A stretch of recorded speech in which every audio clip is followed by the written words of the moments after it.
नौ भुनक्तु सह वीर्यं करवावहै तेजस्विनावधीतमस्तु मा विद्विषावहै। ओम शांति शांति शांति। सभी श्रुति जनों का इस सत्र में स्वागत है। मनुष्य का जीवन विकास किस तरह से होता है, इस पर गत सत्र में हमने समझा कि युवा अवस्था का दो भागों में विभाजन हुआ है। इसमें विवाह पूर्व जीवन अवस्था 16 वर्ष से 25 वर्ष का ये काल है, और दूसरी जो है वो 25 से लेकर 35 वर्ष तक का विवाहोत्तर युवा अवस्था। विवाह पूर्व अवस्था में बुद्धि, अहंकार, चित्त, इसकी शक्ति प्राप्त करना, और विवाहोत्तर युवा अवस्था में उपभोग करना, इस पर हमने इस विषय को समझा। आज प्रौढ़ावस्था के बारे में श्रवण करने के लिए मैं ताई से निवेदन करूंगा कि आप इस सत्र की शुरुआत करिए। पितामही विद्यापीठ के चिंतन सत्र में जुड़े सभी जिज्ञासु सुधी श्रोता जनों को सप्रेम सादर नमस्कार। युवावस्था के बारे में हमने गत सत्र में कुछ चिंतन किया था। युवावस्था, विवाहोत्तर युवावस्था यह उपभोग का काल है, ऐसा भी हमने सुना। और सौंदर्य, रस और आनंद, इसका यथेच्छ उपभोग करना ये इस अवस्था में स्वाभाविक है, मान्य भी है। जगत का सारा सौंदर्य, जगत की सारी कला, इतने सुंदर सुंदर दृश्य, इतना सुंदर संगीत, इतना रम्य वातावरण, इतनी सुंदर कला कृतियां, सुंदर वस्त्र, अलंकार, खाद्य सामग्री, विविधता, ये सब किसके लिए हैं? ये सब विवाहित युवक युवती के लिए ही है। इसलिए यथेच्छ उपभोग करना, वैभव में रहना, ये इस अवस्था में मान्य है, स्वाभाविक है। बस इसके साथ इतना जुड़ा है कि आप संयमित उपभोग करो। मनुष्य को जैसे करना चाहिए वैसे करो, पशु की तरह न करो। इसके लिए दो बातें आवश्यक हैं। विवाह से पूर्व इंद्रियों का, मन का सामर्थ्य हमने कितना संपादन किया है, इसके ऊपर यह बात निर्भर है। इसलिए विवाह पूर्व युवावस्था को संयम और साधना का काल बताया है। इससे जो सामर्थ्य संपादन होता है, उससे उपभोग बहुत अच्छी तरह से गहरे तक हम ले सकते हैं, और इसका परिणाम तृप्ति में होता है। तो ये इसकी शर्त है, यथेच्छ उपभोग करो, परंतु इस पद्धति से करो कि हमें तृप्ति प्राप्त हो। तृप्ति प्राप्त नहीं हुई तो फिर आगे के जीवन में हमें बहुत कठिनाई होती है। इसलिए तृप्ति होने तक उपभोग करना। अब तृप्ति अधिक उपभोग से नहीं होती, यह तो हमारी परंपरा ने सिद्ध किया है कि यथेच्छ अधिक से अधिक उपभोग ये तृप्ति का साधन नहीं है। गहराई से उपभोग ये तृप्ति का मार्ग है। इसलिए इसकी कला तो हमें सीखनी ही होगी। बड़ों से सीखना, शास्त्रों से सीखना, स्वयं की बुद्धि से सीखना, ये अत्यंत आवश्यक है, क्योंकि this is the key point. आगे के जीवन के लिए ये एक बहुत बड़ा विषय है, इसलिए इसको ऐसा करना। अब ये तो व्यक्तिगत बात हुई, युवक युवती की अथवा पति पत्नी की व्यक्तिगत बात हुई। इस उपभोग के साथ साथ संबंध निर्माण करना, एकात्म संबंध निर्माण करना, यह भी आवश्यक है। और इसके लिए क्या क्या करना, पति का पत्नी के प्रति और पत्नी का पति के प्रति क्या कर्तव्य है, क्या मनोभाव है, इसके बारे में भी परंपरा में और अनुभव से और बड़ों से हमें ज्ञान प्राप्त होता है। इसके ऊपर हम अधिक चर्चा यहाँ नहीं करेंगे। अब ये तो व्यक्तिगत बात हुई। दूसरी बात है गृहस्थ और गृहिणी बनना। ये भी अनिवार्य है। पति और पत्नी बनना ये व्यक्तिगत विकास का मार्ग है। परंतु केवल जीवन व्यक्तिगत नहीं होता, वह तो पूरे विश्व के साथ संबंधित होकर ही होता है। इसलिए दूसरी तुरंत बात आती गृहस्थ और गृहिणी होना। इसका मतलब गृह संचालन करना। गृह संचालन करने में कौन सी बातों का समावेश होता है? तो घर कैसे चलता है? घर के दो महत्वपूर्ण काम हैं। एक भोजन बनाना, घर में स्वच्छता और व्यवस्था रखना, योग्य आवश्यक अर्थार्जन करना और अतिथि सत्कार करना। ये घर के मुख्य काम है। तो अच्छे से भोजन बनाना आना ये इसमें भी सर्वाधिक महत्वपूर्ण काम है। क्यों? क्योंकि शरीर शरीर मन चित्त आदि सभी पर भोजन का प्रभाव होता है। शरीर को तो पुष्टि मिलती है, ये हम सब जानते हैं। लेकिन मन में भावात्मक अच्छाई, भावात्मक सद्गुण भोजन से आते हैं, उसी को संस्कार कहते हैं। और ये शरीर की पुष्टि से भी अधिक महत्वपूर्ण है। जैसा अन्न वैसा मन। अब इस अन्न को खाने में खाने वाला और खिलाने वाला दोनों ही महत्वपूर्ण हैं। इसलिए केवल खाने वाला अन्न को ब्रह्म मानकर खाए इतना पर्याप्त नहीं है। खिलाने वाला खाने वाले का विचार करके उसके प्रति प्रेम और सद्भाव रखकर अपने पूरी भावना से, अच्छी भावना से युक्त होकर भोजन बनाए। ये सबसे अधिक महत्वपूर्ण बात है मन को संस्कारित करने के लिए और चित्त को शुद्ध करने के लिए। इसलिए गृहिणी को भोजन बनाना तो आना ही चाहिए और साथ में उसे अच्छा भी लगना चाहिए। मैं इस बात पर जोर इसलिए दे रही हूँ कि आज हम इससे विपरीत देख रहे हैं। भोजन बनाना वो तो सामान्य काम है। परंतु भोजन ये केंद्रीकृत ऐसी कृति है।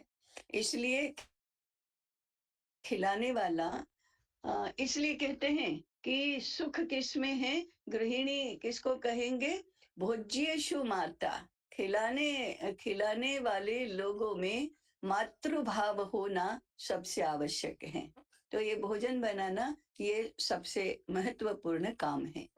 गृहस्थ और गृहिणी को अपने घर के सभी सदस्यों के सेवा करने वाले लोग सेवा करने का अधिकार प्राप्त हुआ है, इस भावना से रहना चाहिए।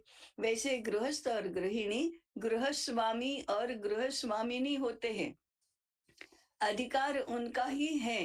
परंतु घर में गृहस्वामी और गृहस्वामिनी का अधिकार केवल अधिकारी के रूप में प्राप्त नहीं होता, कृति के रूप में तो वे सबकी सेवा करने वाले होते हैं।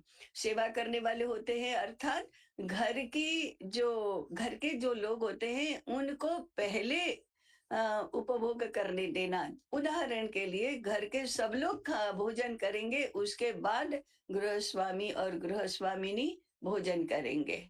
घर के सभी लोगों की सुविधाएं पहले पूर्ण होगी, उसके बाद गृहस्वामी और गृहस्वामिनी सुविधा का उपभोग करेंगे। ऐसे सेवक के रूप में ही अपना अधिकार वे दर्शा सकते हैं। ये घर के लोगों की बात हुई।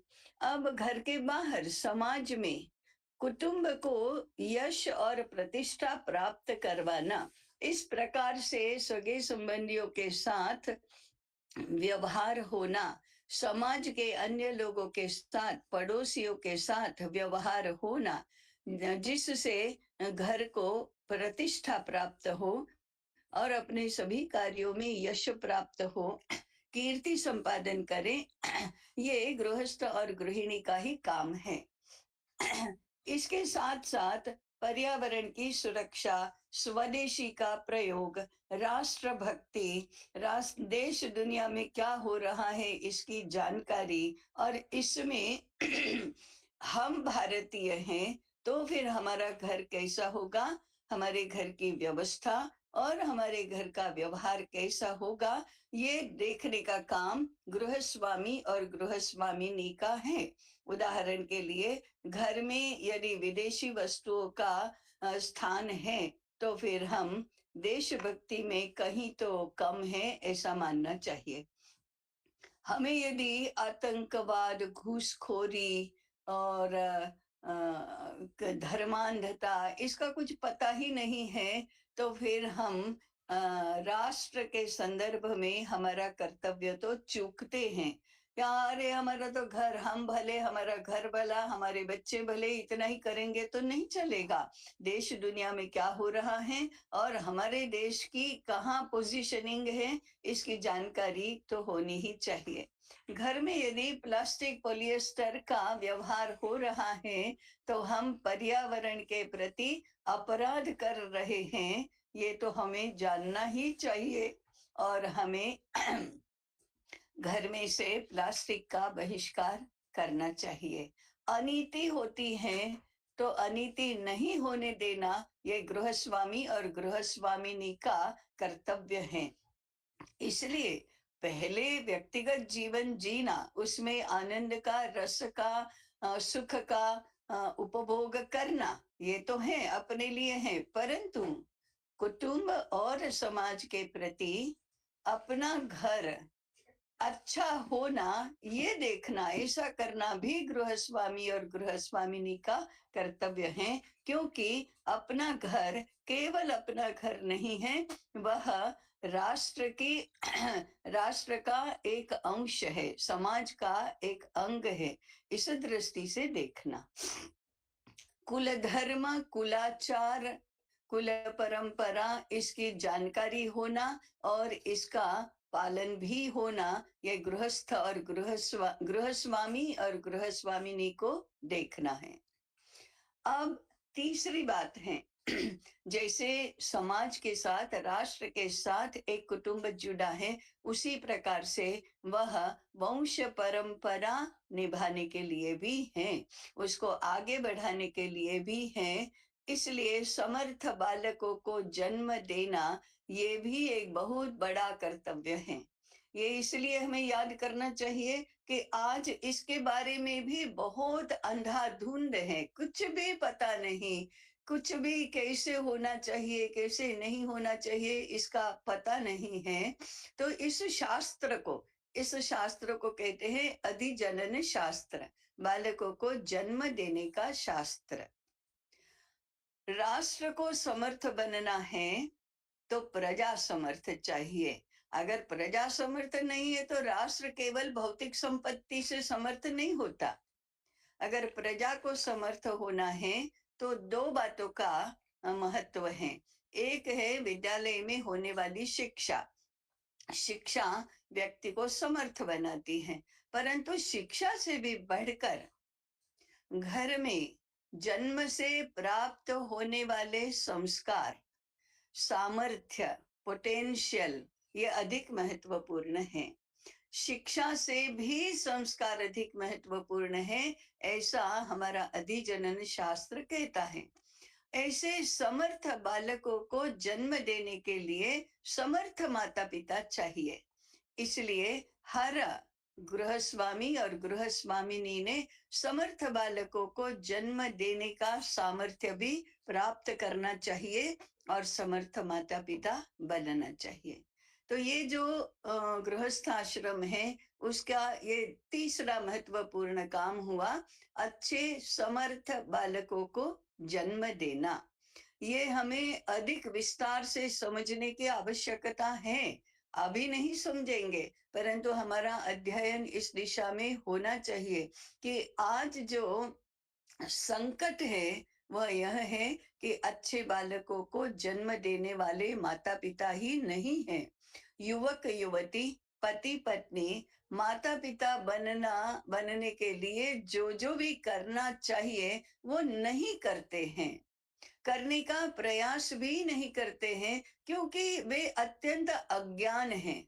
अज्ञान इसलिए है कि उन्हें ज्ञान देने की कोई व्यवस्था हमारे विद्यालयों में या घरों में या मठों में, मंदिरों में, आश्रमों में, सरकारी संस्थाओं में कहीं पर भी नहीं है। ये जो इतना महत्वपूर्ण प्रश्न है जीवन का, प्रजा का, संपूर्ण राष्ट्र का, इसके प्रति ध्यान ही नहीं है। ये अत्यंत शोचनीय, माने चिंता करने लायक बात है। और इसलिए अच्छे माता पिता बनना और अच्छे बालकों को, समर्थ बालकों को जन्म देना, ये हमारी धर्म, संस्कृति, वैभव, सुख, संस्कार, संस्कृति आदि के परंपरा को आगे बढ़ाने के लिए अत्यंत आवश्यक है। तो गृहस्थाश्रम में माता पिता बनना ये एक अत्यंत महत्वपूर्ण कार्य हुआ। बालकों का जन्म होने के बाद उनके संस्कार और संगोपन ये अत्यंत महत्वपूर्ण है ही। ये यहाँ से हमने प्रारंभ किया था, गर्भावस्था और शिशु अवस्था से, इसलिए उसके ऊपर हम नहीं जाएंगे। परंतु गर्भावस्था और शिशु अवस्था जैसे नई पीढ़ी की बात है, वैसे ही पुरानी पीढ़ी माने माता पिता की भी बात है। और वह गृहस्थाश्रम में जीवन कैसा होगा उसके ऊपर निर्भर करता है। दोनों पीढ़ियों का यह संधान होता है। नई पीढ़ी और पुरानी पीढ़ी दोनों का संधान होकर नई पीढ़ी का निर्माण करना, ये पुरानी पीढ़ी का प्रमुख कर्तव्य बनता है। तो दोनों को साथ में रहना है। तो बालकों का माने शिशुओं का संस्कार और संगोपन करना यह अत्यंत महत्वपूर्ण ऐसा हुआ। अब ये अपने बच्चे शिशु होंगे, बाल होंगे, किशोर होंगे, 15 वर्ष के होंगे, तब तक उनके साथ कैसा व्यवहार करना ये पूर्व में आ गया है। परंतु इसके लिए माता पिता को समय देना चाहिए, उनके साथ में रहना चाहिए, साथ में जीना चाहिए और अपनी जिम्मेदारी जिम्मेदारी निभाना चाहिए। माता प्रथमो गुरु ऐसा कहा है, पिता द्वितीयो। इसलिए हर माता पिता ने अब, भले ही वे युवा हो, भले ही ये उपभोग की इच्छा रखते हो, भले ही ये वैभव में रहें, तो भी माता पिता का दायित्व वे उपेक्षित नहीं कर सकते। प्रश्न होता है कि आज कई युवक युवती अपने करियर के चलते, अपनी पढ़ाई के चलते, व्यवसाय के चलते कभी तो माता पिता बनना चाहते ही नहीं है।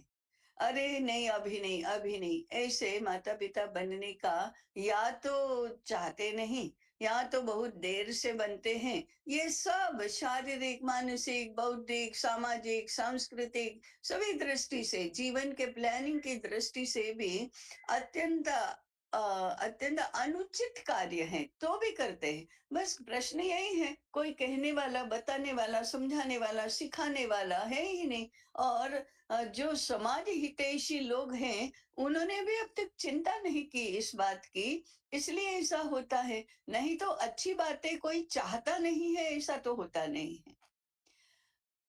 कुछ माता पिता ऐसे हैं, कुछ क्या, जितने अधिक शिक्षित, जितने अधिक आधुनिक, जितने अधिक धनवान, उतना एक ही बच्चे को जन्म देना पर्याप्त मानते हैं। अरे एक को तो हम नहीं संगोपन कर सकते, तो और कैसे करेंगे, ऐसा उनका तर्क होता है। समय ही कहाँ है।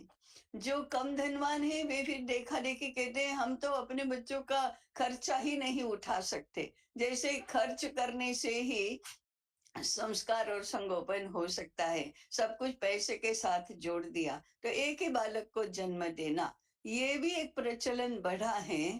कम से कम 3 बालक होने चाहिए। हमारे एक कार्यकर्ता तो कहते हैं कि हर बालक को एक भाई कम से कम और एक बहन होनी चाहिए।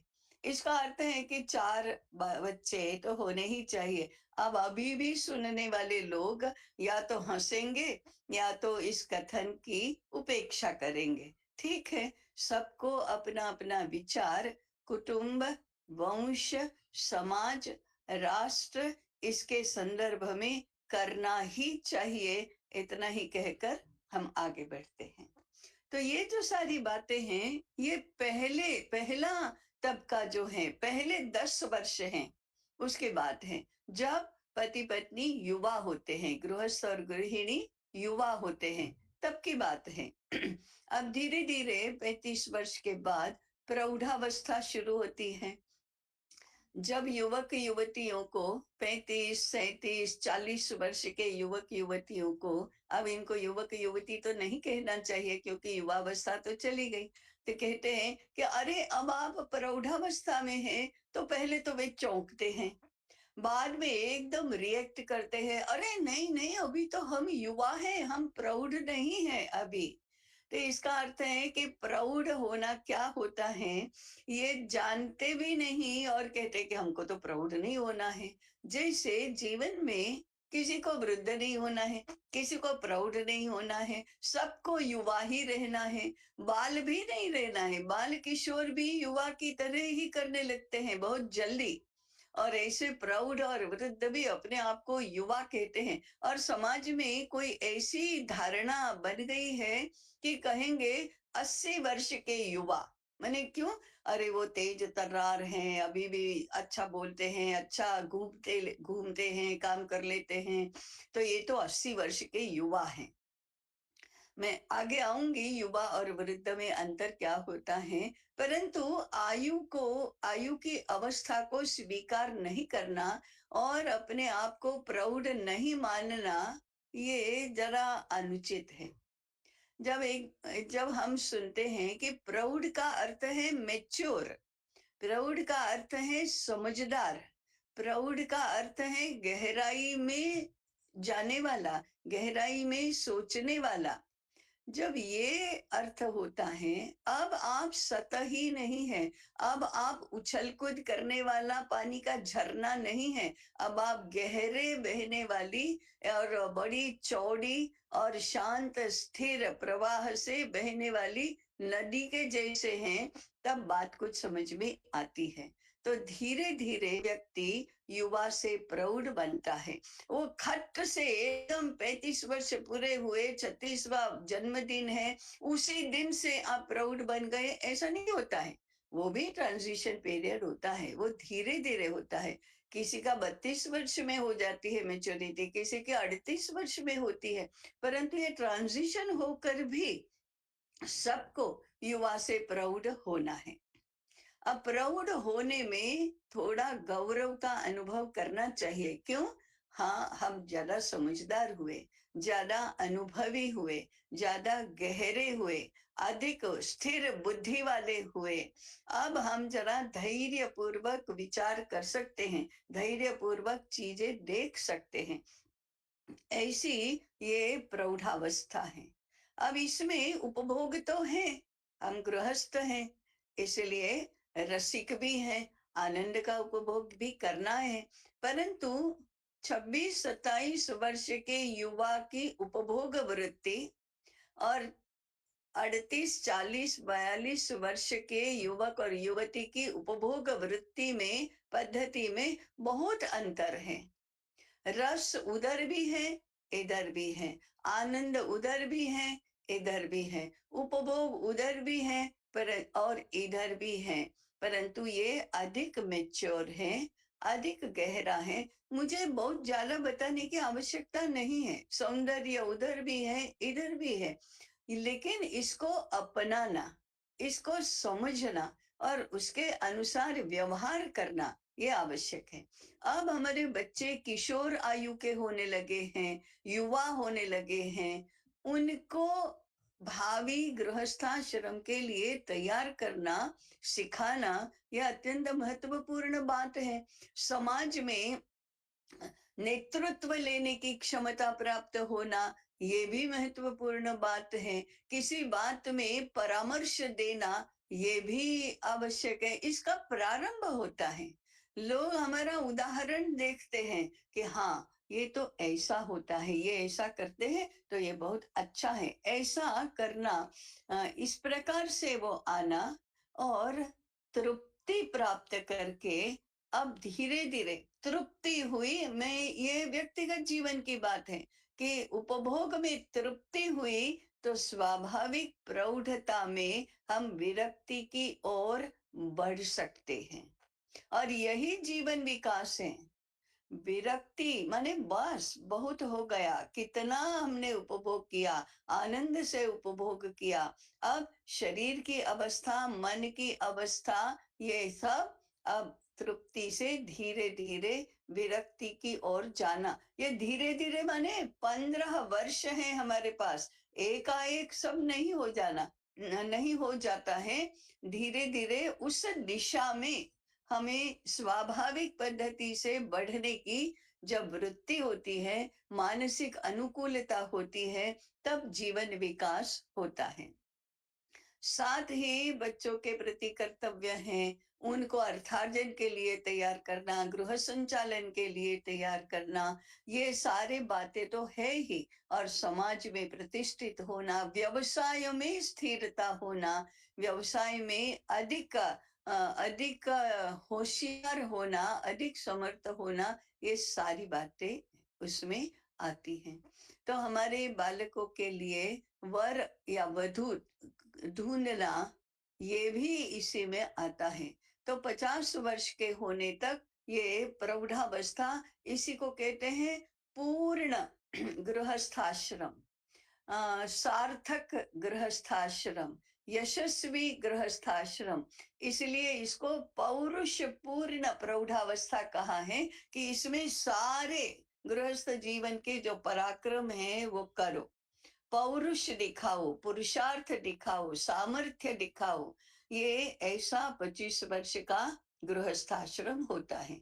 अभी प्रौढ़ावस्था तो है ही, परंतु आश्रम बदलता है। अब 50 वर्ष में वानप्रस्थाश्रम का उपदेश हमारे लिए दिया गया है।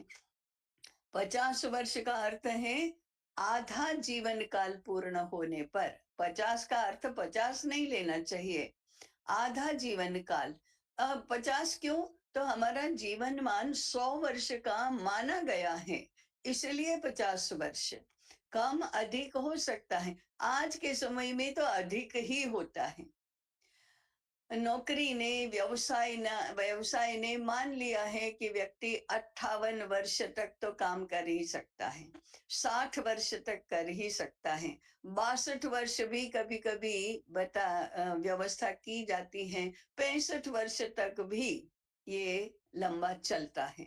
अब ये तो बहुत ही ज्यादा हुआ, माने 15 वर्ष बीत गए, 65 वर्ष माने 62 वर्ष माने 12 वर्ष विलंब से चल रहे हैं, 60 माने 10 वर्ष विलंब से चल रहे हैं, 58 माने 8 वर्ष विलंब से चल रहे हैं। और हमारे जीवन की प्लानिंग ऐसी होती है, माने गृहस्थाश्रम की प्लानिंग ऐसी होती है कि एक तो हम व्यवसाय और सेवा से निवृत्त नहीं हुए हैं, वो मन से निवृत्त नहीं हुए हैं। हमारी अभी भी आसक्ति उसमें है, नहीं नहीं अभी तो मैं कर सकता हूँ या कर सकती हूँ, तो करना ही चाहिए, ये काम भी अच्छा है, महत्वपूर्ण है, अर्थार्जन हो रहा है, कैसे छोड़ सकते हैं? तो मन से विरक्त नहीं हुए, ये एक कारण है। व्यवहार से हम इसमें से छूट नहीं सकते, क्योंकि बच्चों का विवाह नहीं हुआ है, उनकी पढ़ाई पूरी नहीं हुई है, उनका उनका अर्थार्जन शुरू नहीं हुआ है, गृहस्थी भी शुरू नहीं हुई, अर्थार्जन भी शुरू नहीं हुआ, तो हम घर का, कुटुंब का दायित्व छोड़ नहीं सकते हैं। तो दोनों ही बातें हैं, हमारा मन भी नहीं करता है और हमारी स्थिति भी ऐसी नहीं है। स्थिति ऐसी नहीं है क्योंकि हमने विवाह देर से किया है, क्योंकि हमने बच्चों को जन्म देर से दिया है, इसलिए हम छूट नहीं सकते इसमें से। तो इन दोनों कारणों से हम जल्दी वानप्रस्थ हो नहीं सकते। अब दोनों ही बातों का नियोजन तो हमें ही करना है कि हमारे लिए और कौन करेगा। अब तो हम प्रौढ़ भी हो गए हैं, समझदार भी हो गए हैं, तो हमें ही करना है। एक हमारी परंपरा और शास्त्र कहते हैं कि आप जब तक गृहस्थाश्रम में हैं तब तक कुटुंब की सेवा करना, कुटुंब का संचालन करना ये सर्वाधिक महत्वपूर्ण है। जीवन के सारे काम उसके साथ समायोजित करो। जीवन के सारे अन्य व्यवहार हैं वो बालकों के संगोपन में और उनकी शिक्षा में, संस्कार में दो। ये कुटुंब हमारी प्राथमिकता है। परंतु वानप्रस्थाश्रम में समाज सेवा हमारी प्राथमिकता है। अब हम समाज के अंग हैं, समाज के प्रति उत्तरदायी हैं, तो अब समाज की सेवा करना है। अब हम जितना जल्दी हमारे मन को अनुकूल बना दे और हमारे जीवन की व्यवस्था को अनुकूल बना दे, उतना हमें वानप्रस्थाश्रम का सुख मिलेगा। समाज सेवा में भी सुख है, समाज सेवा में भी कर्तव्य पालन का संतोष है, समाज सेवा में भी हमारे अनुभव को और हमारे कर्तृत्व को व्यापक संदर्भों में प्रयुक्त करने का यह समय है। अब जो अनुभव ही नहीं करता, जिसको अवसर ही नहीं मिलता कि समाज सेवा करे, वो तो क्या करेगा। और अनुभव नहीं है इसलिए आकर्षण भी नहीं है। आकर्षण नहीं है क्योंकि आसक्ति ही इतनी अधिक है हमारे कुटुंब में और हमारे अपने जीवन में और गृहस्थाश्रम में और उपभोग युक्त हमारे युवा प्रौढ़ अवस्था में कि हम वानप्रस्थ का आकर्षण क्या है, वानप्रस्थ का सुख समाधान संतोष क्या है, ये समझ ही नहीं सकते। परंतु वानप्रस्थाश्रम का संपूर्ण देश की धारणा में और धर्म संस्कृति की रक्षा में इतना अधिक महत्व है और इसके लिए भी 1/4 जीवन का हिस्सा अलॉट किया गया है। इसका हमें जरा और अध्ययन करना चाहिए। वानप्रस्थाश्रम में जीवन विकास की दृष्टि से विरक्ति की और यात्रा अत्यंत महत्वपूर्ण है। विरक्ति माने उदासीनता, विरक्ति माने बस अब नहीं चाहिए। बहुत रेशमी वस्त्र पहन लिए, बहुत अलंकार पहन लिए, बहुत अच्छा खाना पीना मनोरंजन ये सब कर लिया, अब इसके आगे बढ़ो, इससे भी बढ़कर बहुत कुछ जीवन में है, इसकी ओर आगे बढ़ो। तो वृत्ति, विरक्त वृत्ति ने हमारा साथ देना चाहिए। ये भी एक साधना ही है।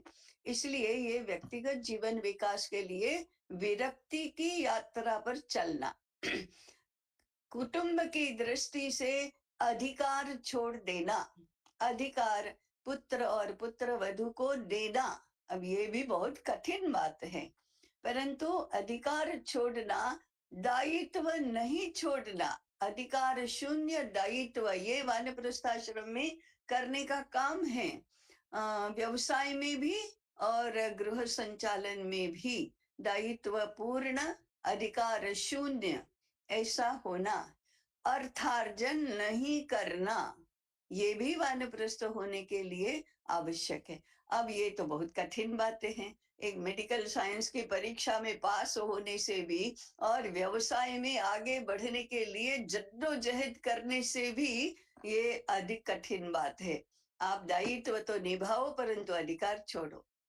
व्यवसाय काम तो करो परंतु अर्थार्जन न करो। ये तो बहुत बहुत कठिन बातें हैं।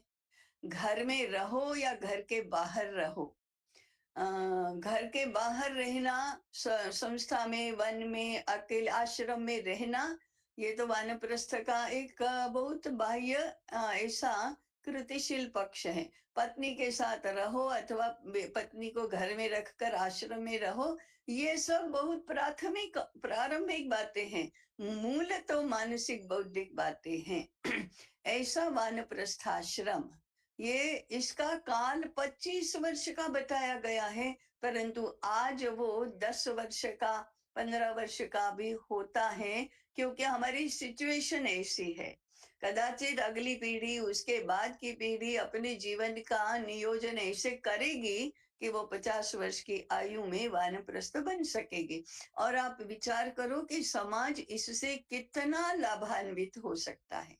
अर्थार्जन शून्य समाज सेवा से कितनी संस्थाओं को हम व्यवस्थित बना सकते हैं।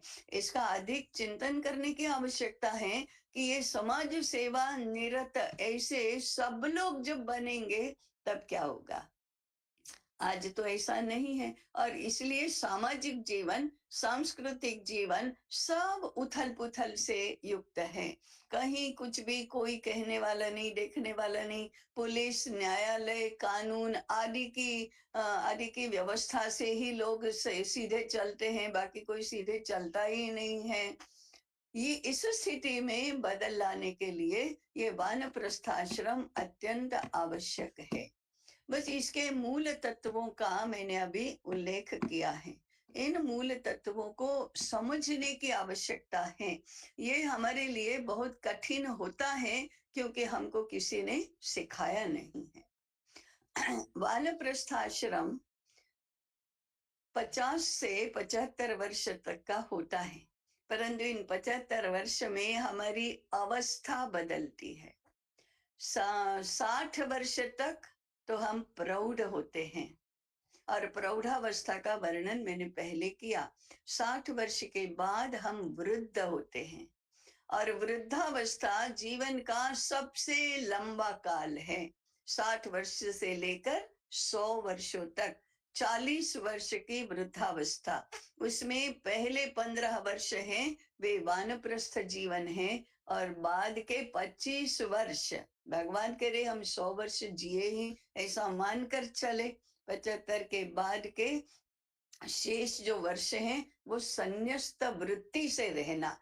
सब कोई सन्यासी तो बनेंगे नहीं, सब कोई गेरुआ वस्त्र धारण करेंगे नहीं, सब कोई भिक्षाटन करेंगे नहीं, परंतु संन्यास्त वृत्ति तो आना। संन्यास्त वृत्ति का मुख्य लक्षण है त्याग करना। संन्यास का अर्थ ही है त्याग करना। किस बात का त्याग करना? जीवन निर्वाह के लिए जो अनिवार्य है ऐसी बातों को छोड़कर बाकी सभी बातों के प्रति पूर्ण रूप से मोह शून्य होना, ये त्याग है।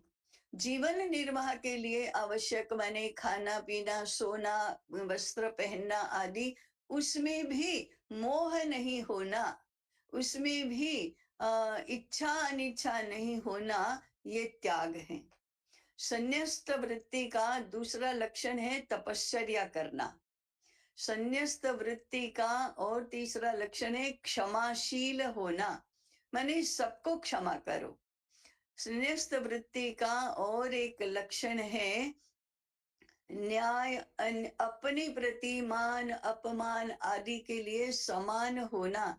तो ये वृद्धावस्था जो है वो अत्यंत श्रेष्ठ अवस्था है जीवन विकास की दृष्टि से। उसके पहले जो वानप्रस्थ वृद्धाश्रम वृद्धावस्था है उसमें तो समाज सेवा करते ही रहना है, और विरक्ति से त्याग की ओर धीरे धीरे जाना है। हमारे जीवन विकास के जो जितने भी आयाम है वो एकदम सडन चेंज नहीं होते, एकदम से बदल नहीं जाते, खट से बदल नहीं जाते, वो धीरे धीरे बदलते, धीरे धीरे विकसित होते हैं।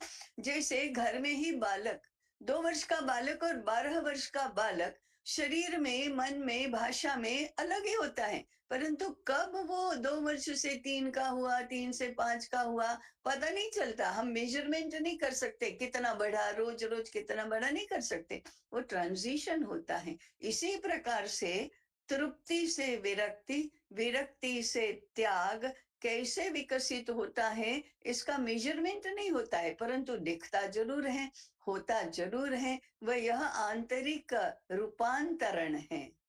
ये आंतरिक रूपांतरण जिसका जिसका भी होता है वो तो बहुत भाग्यशाली है। तो वानप्रस्थाश्रम में हम विरक्ति की ओर जाएंगे। वृद्धावस्था में वृद्ध वानप्रस्थाश्रम में विरक्ति से त्याग की ओर जाएंगे, ये तो जीवन विकास है। समाज सेवा में अनुभवी मार्गदर्शक और अपनी सारे सामर्थ्य का लाभ समाज को मिले, इसके लिए जीवन बिताना ये वानप्रस्थाश्रम है। परंतु वृद्धावस्था में अब सेवा का अधिकार है, माने सेवा लेने का अधिकार है, छोटों में सेवा करना ये हमारा अधिकार है। जो भी बहुत शिक्षित हैं उन्होंने शास्त्रों की रचना करनी चाहिए, उन्होंने अनुसंधान करना चाहिए, उन्होंने अपनी सारी शक्तियों का प्रयोग समाज के लिए करना चाहिए। परंतु अब उन्हें भागदौड़ नहीं करना है, अब उन्हें आराम करना है। शारीरिक दृष्टि से तो सेवा लेने का अधिकार प्राप्त होता है, तथापि वृद्धों ने युवाओं के साथ, प्रौढ़ों के साथ अपना जीवंत संबंध बनाए रखना चाहिए, रस लेना चाहिए, युवाओं की बातों में भी रुचि लेना चाहिए, प्रौढ़ों की बातों में भी रुचि लेना चाहिए, परंतु स्वयं अलिप्त रहना चाहिए। अलग रहना माने कोई संबंध ही नहीं, ऐसा नहीं है। आनंद तो आना ही चाहिए, तो त्याग में भी आनंद का अनुभव कर सकते हैं। ऐसा भाग्य तो भारत के वृद्धों को ही मिल सकता है। आज दुर्भाग्य से कैसा है, वृद्ध माने बीमार, वृद्ध माने अशक्त, वृद्ध माने उपेक्षित। लोग भी मानते हैं क्या अब वृद्ध, अब तो क्या है, इनका जीवन पूरा होने को है। और वृद्ध भी मानते हैं अब कितने गए उतने दिन बाकी थोड़े हैं, अब हमारी बात कोई मानेगा नहीं, किसी को कुछ कहना नहीं। हाँ, ऐसी स्थिति होती है, कुटुंबों में भी होती है, समाज में भी होती है। कोई फट से युवा कह देता है, अरे अरे दादाजी अब आप आराम करो, अब ये तो नया जमाना है, पीढ़ी बदल गई। हाँ, ये स्थिति निर्माण हुई है, परंतु ये स्थिति स्वाभाविक नहीं है। भारतीय कुटुंब व्यवस्था और समाज व्यवस्था के लिए ये स्वाभाविक स्थिति नहीं है। ऐसे न हो, ये वृद्धों ने स्वयं प्रौढ़ थे तब देखने की आवश्यकता थी, परंतु देखा नहीं, इसलिए वृद्धों की स्थिति ऐसी होती है। अपने यहाँ एक सुभाषित है, अभिवादनशीलस्य नित्यं वृद्धोपसेविनः चत्वारि तस्य वर्धन्ते आयुः प्रज्ञा यशो बलम। जो अभिवादनशील है, ये छोटों के लिए बताया गया है, बाल के, युवा के, प्रौढ़ों के लिए। नित्यम वृद्धोपसेविनः, जो वृद्धों के साथ हमेशा रहता है, उनकी बातें सुनता है, उनके अनुभव से सीखता है, उसकी 4 बातों में वृद्धि होती है। आयु माने आयुष्य, प्रज्ञा माने बुद्धि, यश माने समाज में प्राप्त होने वाला यश, बल जीवन जीने का बल, ये 4 बातें वृद्धों का उपसेवन करने से प्राप्त होती हैं। इतना वृद्धों का सामर्थ्य है। यह सामर्थ्य छोटों को भी स्वीकार होना चाहिए, वृद्धों को भी स्वीकार होना चाहिए, और उस निराशा छोड़कर इसके इसके लिए साधना करनी चाहिए कि हम जिंदा रहें। जिंदा माने जीवंत, प्राण युक्त रहें। वृद्धावस्था में शरीर दुर्बल होता है, परंतु मन और बुद्धि अधिक समर्थ होते हैं। वृद्धों में जो बुद्धि है उतनी युवाओं में कहाँ से होगी। इसलिए दूसरा एक कहा गया है वृद्धों के लिए, नसा सभा यत्र नसन्ति वृद्धाः। उस सभा को सभा ही नहीं कहते जिनमें वृद्ध ना हो। और सभा क्या होती है, जहां लोगों का समूह इकट्ठा होकर समाज हित की बात करते हैं, चर्चा करते हैं, उसको सभा कहते हैं। उस सभा में वृद्ध होने ही चाहिए, नहीं तो उसको सभा नहीं कहते। परंतु वृद्ध के लिए क्या कहा, नते वृद्धाः ये न वदन्ति धर्मम। उनको वृद्ध कहना ही नहीं चाहिए जो धर्म की बात न करे। इसका अर्थ है कि वृद्धों को धर्म समझना चाहिए। धर्म जो समाज की धारणा करता है, ऐसा धर्म समझना चाहिए।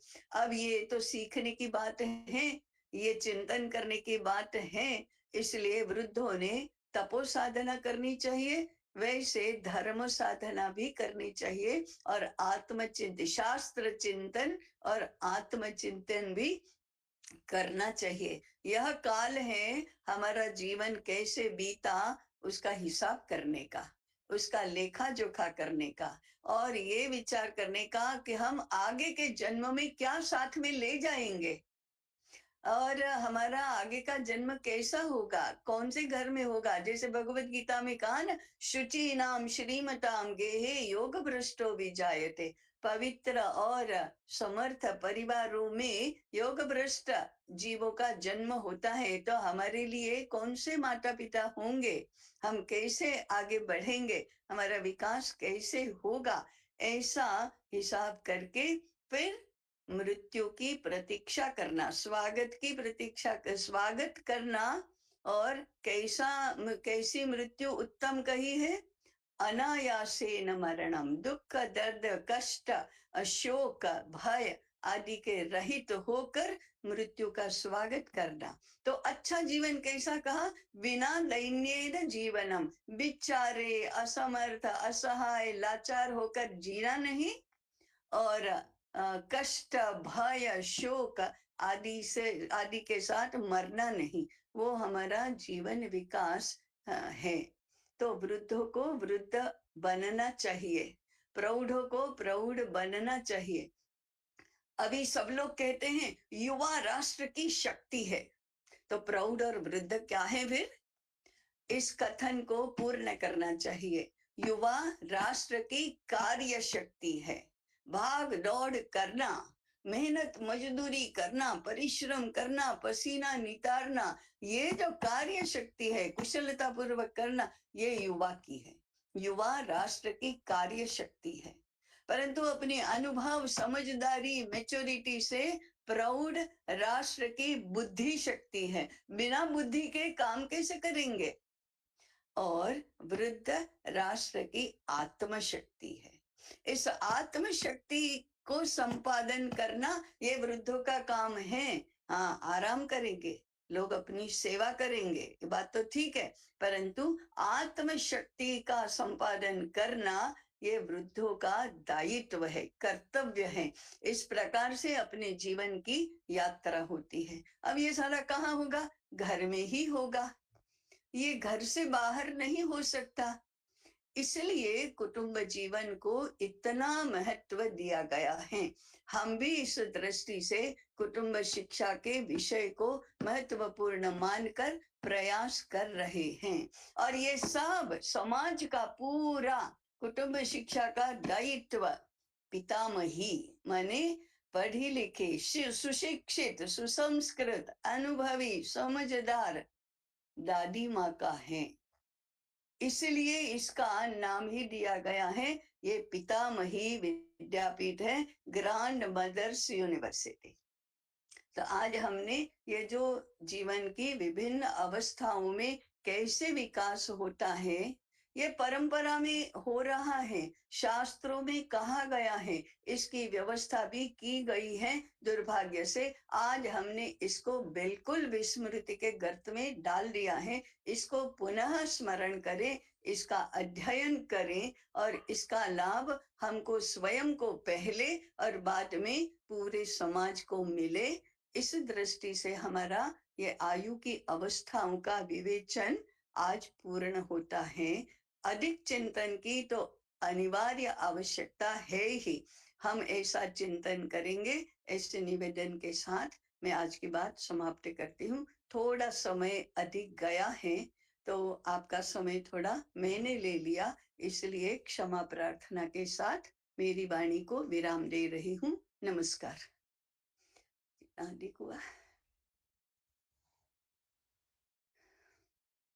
जिज्ञासा समाधान या प्रश्नोत्तरी के लिए ये सत्र अभी खुला है, तो जिनको भी कुछ पूछना है तो समीर भाई कितना अधिक गया समय, 5 मिनट 50 5 होते। मिनट हाँ ठीक है। जी, तृप्ति मल्होत्रा। क्षमा चाहती हूँ, ये मेरी बेटी का है। मैं गौरी मल्होत्रा हूँ, हैदराबाद से। उसके स्कूल के अकाउंट से द्वारा हाँ हाँ शायद ठीक। उसने लॉगिन किया था।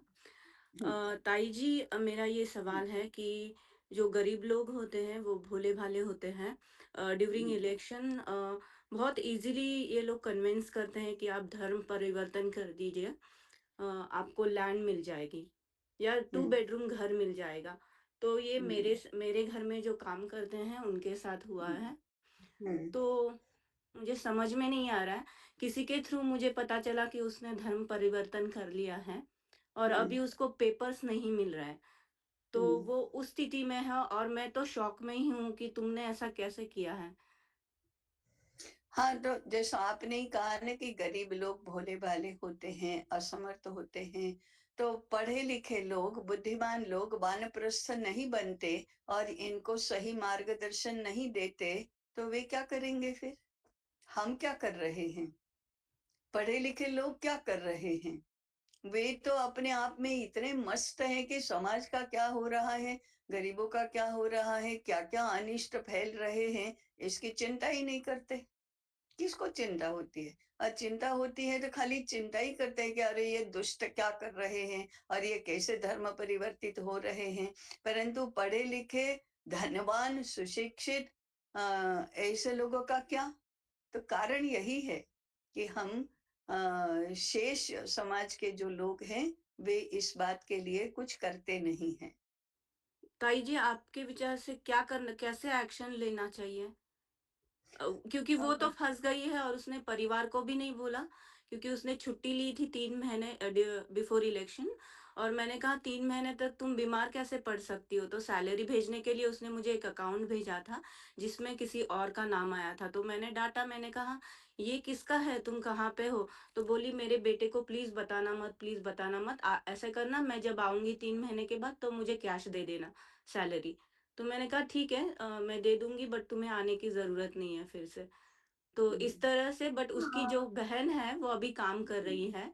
तो कुछ हुँ, यहाँ पे 2 दिन पहले फेस्टिवल चल रहा था तो टीवी पे दिखा रहे थे आजकल क्या हो रहा है पंजाब में। तो मैं ऐसे ही, और वो कुछ काम कर रही थी, उसने कहा मैडम देखो ना, उसको तो घर भी नहीं मिला, उसने कन्वर्ट किया कर दिया और घर भी नहीं मिला उनको। तो मैंने कहा तुम भी कर रही हो क्या वो अब काम? तुम्हें भी करना है? नहीं, नहीं, मैं सोच रही हूँ अगर उसको मिल गया तो मुझे भी मिल जाएगा करके। हाँ, तो ये तो पूरे विश्व भर में चल ही रहा है। उसके लिए सही शिक्षा की आवश्यकता होती है। हम वही तो प्रयास कर रहे हैं, परंतु किसी भी प्रयास का व्यक्तिगत और तत्काल परिणाम नहीं मिलता है। आपको लगे रहना चाहिए इस दिशा में। आपको चिंता हो रही है, ये पहला चरण है। परंतु सभी को चिंता होनी चाहिए, ये इसका दूसरा चरण है। ताई जी, उनका वो एक उत्तर भी होता है कि हमें घर तो मिल रहा है ना, इतने सालों से, मतलब हाँ, ठीक बात है, उनको ठीक 3 बात है। लड़के हैं, 2 लड़कियाँ हाँ, हैं, सबकी शादी हुँ, हुई है, पोता-पोती है हुँ, और अब तक हुँ। घर भी नहीं है। सत्र का विषय नहीं हाँ, है। जी, जी। हाँ, इसलिए ज़रा व्यापक अर्थ में विचार करने की आवश्यकता है कि ये सब क्या चल रहा है। तो ये ऐसा विचार करने वाले हमारे जैसे लोग जब सब लोग होंगे, तभी होगा। जी, धन्यवाद ताई। जी, हाँ, रक्षा सिंह जी, आप पूछिए। जी, प्रणाम ताई। नमस्कार। जी, अच्छा, मेरा प्रश्न शायद थोड़ा अजीब लगे, लेकिन जैसे आपने अच्छा। कहा कि हुँ, गृहिणियों को हुँ, घर हाँ, ही हाँ, मतलब देखना है या भोजन का उनको ज़रूर ध्यान रखना है। हुँ, तो हमें भी हुँ, कई बार यही लगता है, लेकिन क्योंकि हम लोग अब कार्य करते हैं, बाहर जाते हैं, कई बार वो हुँ, अचानक आ जाता है मीटिंग तो वो नहीं कर हुँ, पाते। तो कहीं न कहीं हुँ, मन में एक खराब लगता है कि ना यहाँ हुँ। अच्छे से कर पा रहे हैं, ना वहाँ अच्छे से कर पा रहे हैं। हाँ, ये बात और तो एक बिल्कुल ठीक है। हाँ, जी, और बोलिए। एक स्टेज पे सच में लगने लगता है कि मतलब हुँ, क्या हुँ, छोड़ के घर को ही देख लें या हाँ, पूरा हाँ, समाज के लिए करें? मतलब ये कन्फ्यूज़न कैसे होगा? या हाँ। मुझे कई बार लगता है क्या एक पूरे परिवार हाँ, वालों को जुट होना हाँ, चाहिए? जी, जी, हाँ, बोलें आप। हाँ। अ, इसमें बहुत कॉम्प्लिकेटेड बातें तो हैं। क्या सही में हम समाज के लिए करते हैं, तो कल्पना करो कि इतनी बड़ी संख्या में स्त्रियाँ जो करती हैं, वो समाज में के लिए करती हैं या सैलरी के लिए करती हैं? सैलरी नहीं मिले तो कौन करेगा? कितने प्रतिशत लोग करेंगे? इसलिए जी। पहला मुद्दा तो ये है। दूसरा मुद्दा है, क्या घर का ही काम करें, तो घर समाज से भी अधिक महत्वपूर्ण केंद्र नहीं है क्या? वहाँ सैलरी नहीं मिलती इतना ही है ना, बाकी समाज के जीवन में, व्यक्तिगत कुटुंब के जीवन में या व्यक्ति के अपने जीवन में भोजन और नई पीढ़ी का निर्माण इससे बढ़कर और कौन-सा काम है? सैलरी नहीं मिलती इसीलिए ना और मान्यता नहीं मिलती। अब जी, इसमें मान पुरुषों का भी दोष तो है। पुरुष भी मानते हैं कि चुप बैठो घर में रहो तुम्हें क्या देश दुनिया का पता है। ये जब से कहना शुरू हुआ था ब्रिटिशों से चढ़ गए और ये कहना शुरू हुआ था तब से स्त्रियों ने भी ये कहना शुरू किया कि अच्छा हमें समझ में नहीं आता चलो दिखा देते हैं कितना समझ में आता है। तो अब पुरुष बेचारे देख रहे हैं कि देखो इनको तो बहुत समझ में आता है, लेकिन दोनों ने ही घर की उपेक्षा कर दी, दोनों ने ही कर जी, दी। जी। क्योंकि पुरुष और तीसरी बात है, स्त्रियों को अभी भी अपने आप को सिद्ध करने के लिए वही सारे काम करने हैं जो पुरुष करते हैं। पुरुषों को नहीं दिखाना है कि हम भी तुम्हारे से अच्छा घर का संचालन कर सकते हैं क्योंकि स्त्रियां घर संभालती है ना इसलिए घर ही उपेक्षित है स्त्रियां ही कम हैं और स्त्रियों ने भी मान लिया कि पुरुष हमको कम मानते हैं तो हम भी दिखा देते हैं और ऐसी स्थिति अभी चल रही है जी, इसीलिए ये जो समाज, कुटुंब आदि की शिक्षा अब विद्यालयों में, महाविद्यालयों में कहो तो समाज शास्त्र में ये सिखाओ ना, 2 पीढ़ियों में युवक-युवती दोनों ही सीख जाएँगे। और तीसरा इसका था पूरा व्यवसाय, पूरा कुटुंब संचालन, पूरा जीवन पति-पत्नी का साथ-साथ होता है। अब ये साथ-साथ तो रहा नहीं। पुरुष कहीं और नौकरी करता है, स्त्री कहीं और नौकरी करती है, तो दोनों का व्यवसाय अलग, दोनों का समय अलग, दोनों का कार्यक्षेत्र अलग, दोनों का बैंक अकाउंट अलग, ऐसा हो जाता है। और फिर कानून कहता है मैरिज इज़ एन एग्रीमेंट, तो दोनों ही स्वतंत्रता रखना चाहते, तो ये विषय है ना बड़ा कॉम्प्लिकेटेड है। और जी। इसलिए तो बुद्धिमान लोगों ने इसका चिंतन करके समझने की आवश्यकता है। आज के आज ये कोई परिवर्तन होने वाला नहीं है। हमारे बच्चे, उनके बच्चे तब जाकर ये कुटुंब जीवन और समाज जीवन सेटल होगा। आज के आज तो हम ऐसे ही चक्रवात में, झंझावात में वो सारा इसमें फँसे हुए हैं।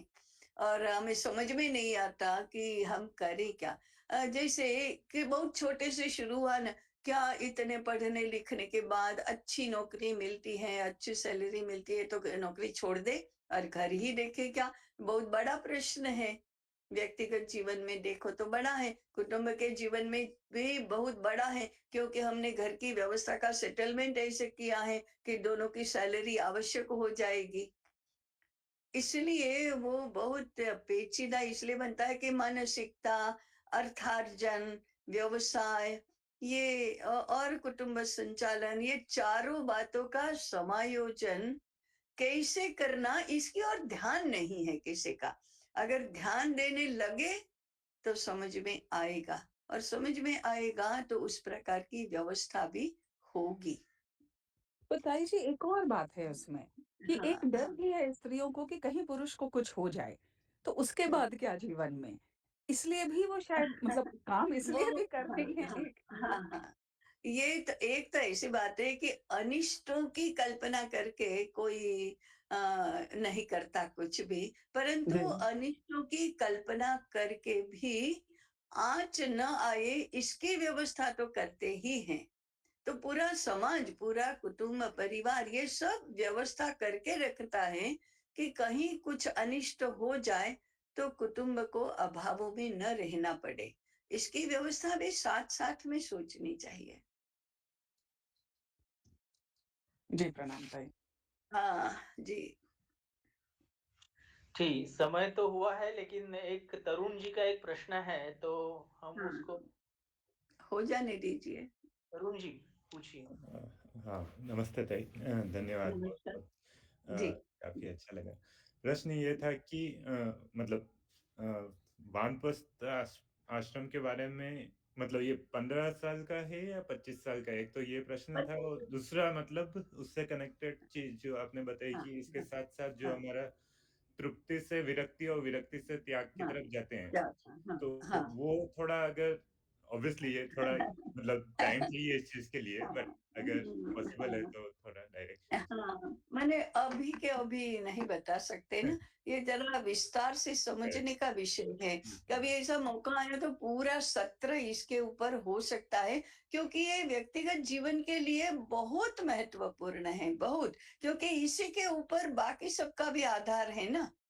इसलिए हम स्वतंत्र चिंतन का सत्र इसके ऊपर रखेंगे, यदि टाइम परमिट्स। दूसरा आपने कहा वानप्रस्थ 25 वर्ष का ही है। मैंने कहा ना 51 से 75, इसमें पहले 10 वर्ष प्रौढ़ावस्था है और शेष 15 वर्ष वृद्धावस्था है। तो प्रौढ़ावस्था से वृद्धावस्था का अंतर क्या है, ये मैं बता रही थी। परंतु वानप्रस्थ तो 25 वर्ष का है। ठीक, धन्यवाद। जी। ठीक है, अभी प्रश्नोत्तरी भी खत्म हुई है और सत्र का समय भी हुआ है, तो हम्म, कल्याण मंत्र से पूर्ण करेंगे। हम्म, हम्म। सर्वे भवन्तु सुखिनः सर्वे सन्तु निरामयाः, सर्वे भद्राणि संसारि सन्तु कश्चित् दुःखभाग् भवेत्। ॐ शान्तिः शान्तिः शान्तिः। सबको नमस्कार।